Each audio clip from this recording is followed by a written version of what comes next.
In this video, Sam is going to show you how you can replace a fuel filter on a 2018 F250 with a 6.7 power stroke.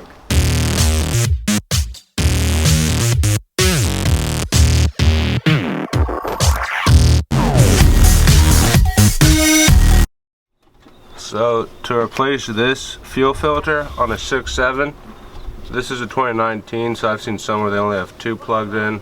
This has 3 lines. What you're gonna do is you're gonna unplug these lines. It's pretty simple. These you're just gonna squeeze forward and push down and pop it off.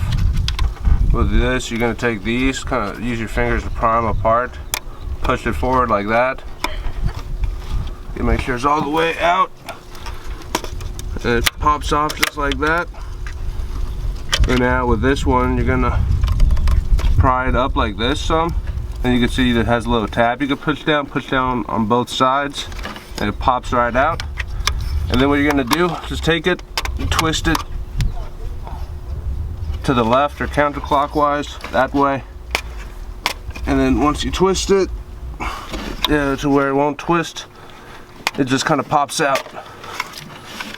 So on this tab, you can see how there's these little blue things. You're just gonna press those together. I already have it done, but when you press them together, you should be able to just kind of push them out like this. And then on this one, as you can see, you just slide this up. You see these tabs here? There's one on each side. You just press them in, it'll pop right out. This, all you simply do is just put your fingers here, pull it down, pop it out. Here's the new ones install. Slide it on in, wiggle it around like so, and it'll end up going in.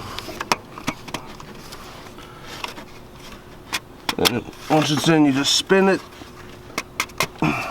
till it locks in place like that. Take that, push it in. This clip just snaps in. Give it a tug test. It's not going nowhere. This one, put it on. Once it slides in, push that in. Tug test, not going anywhere. This one, same idea. Once you hear that click, push down, tug test, just not going anywhere.